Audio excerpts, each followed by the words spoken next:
lesson beginning of Lent to you. One Saturday, when I was 12 years old, my grandmother gave me a doll. She was beautiful, and I could not wait to play with her. But something unexpected happened when I sat down in my sister's room later that day. Sitting on the ground with a doll in my lap, I realized I had lost my ability to enter the world of imaginative play. I suddenly saw that my doll's voice was simply my own. The world she lived in was my own creation. She was merely a facsimile of life, and not life itself. I felt self-conscious and overly aware. I had inadvertently stepped out of childhood and into unfamiliar terrain, and I felt grief at finding myself on the edge of innocence and knowing. Genesis chapter 3 continues the story of a creator God who pushed the waters of chaos back behind the dome of the sky and under the earth, forming a space for life to flourish. God recognized that all God made was lovely, but it was not until the first human was formed that God used the phrase, very good.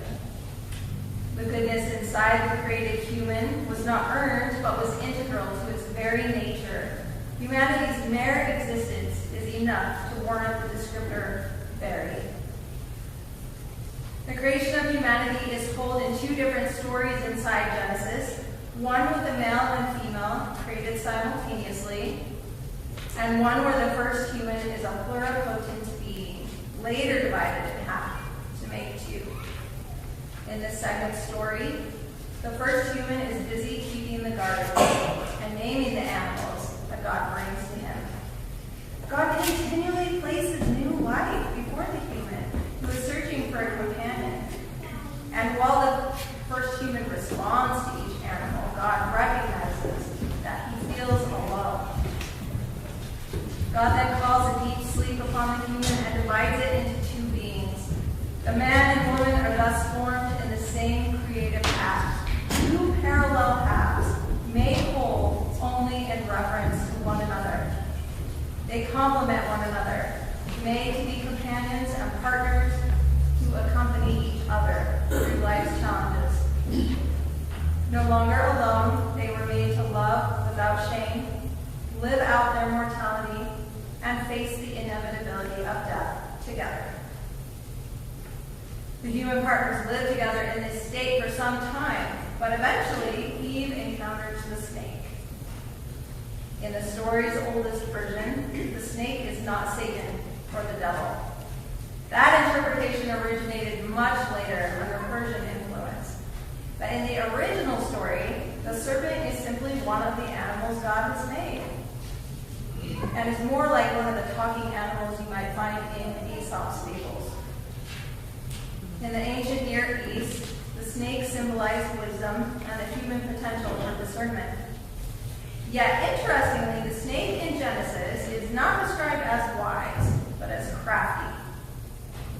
Here, the snake represents partial or incomplete knowledge. The serpent brings alienation that affects the relationships between the two humans and between the humans and God. As the human partners bite into the forbidden tree's fruit, they intuitively know that the familiar world has shifted off its axis. Opening their eyes, they saw that they were naked. Note that their circumstances have not changed. They were naked before they ate the fruit, and they continue to be naked after they eat the fruit. The change is one of perception alone. Like me, at 12 years of age, Adam and Eve could no longer inhabit their world in the old familiar way. Not because their environment had changed, but because they had. Their new knowledge caused them to try to cover up the evidence of their actions.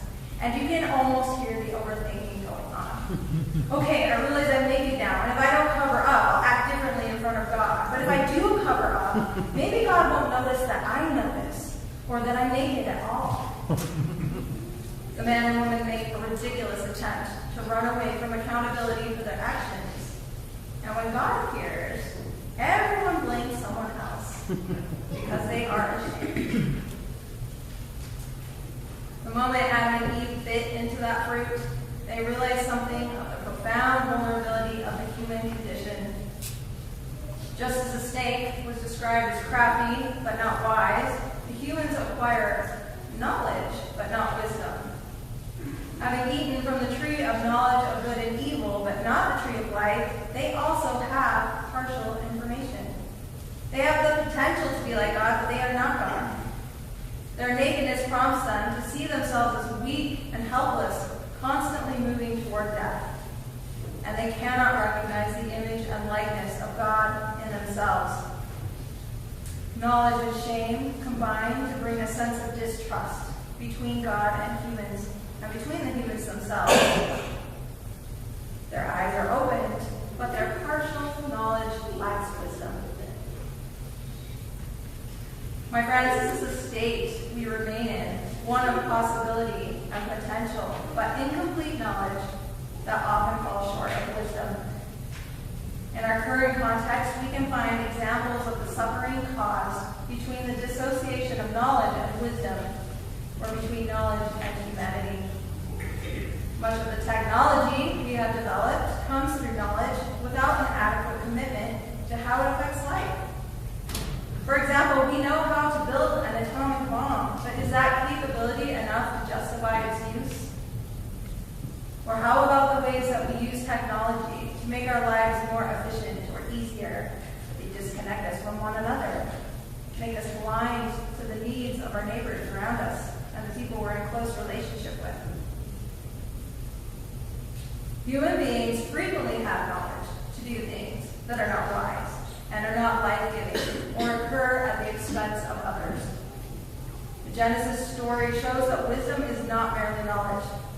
It is the knowledge that leads to life. Adam and Eve's acquisition of knowledge comes with consequences.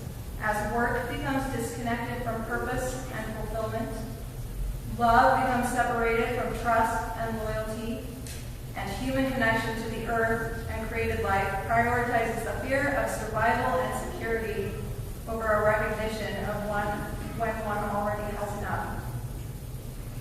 The story of Genesis 3 reflects on the tragic reality of brokenness in relationships between God and humankind, inside human families and partnerships, and between us and the created world.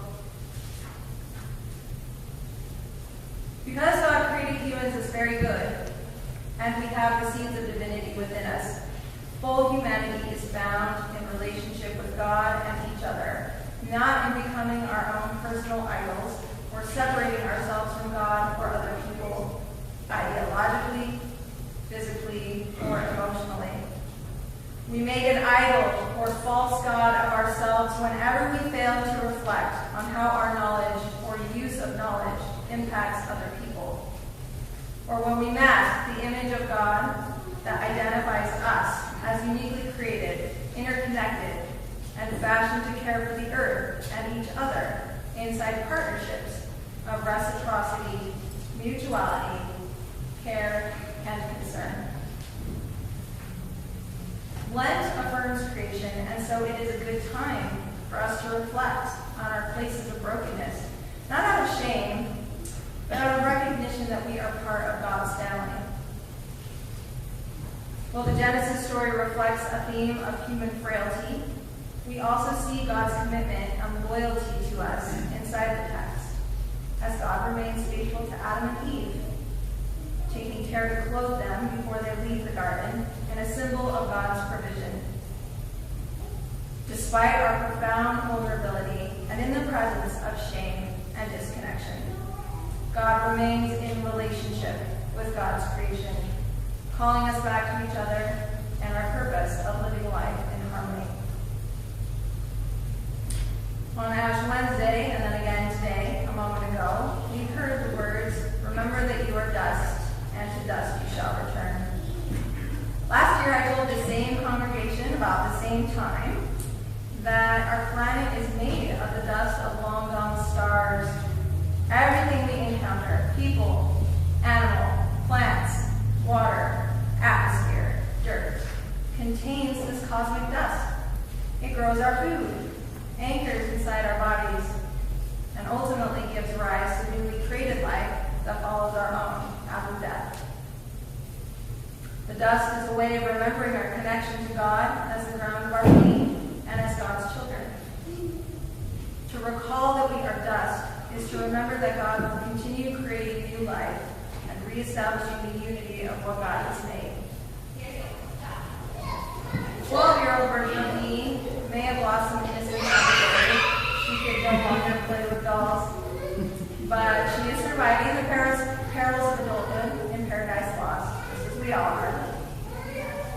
And so much of this is because she's part of a community like this one that calls her into life and relationships with God's people, and because she experiences partnerships of collaboration, fidelity, and respect.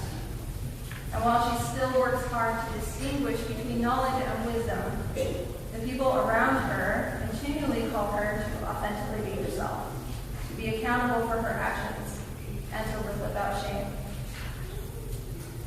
This Lent, may we each reflect on how to live wisely, remain true to our creative purpose of honoring and caring for the earth and each other, and humbly respect the tension between our frail and earthly bodies and the divine within us, remembering that we are made of stardust, but in such a way that we are not whole without one another.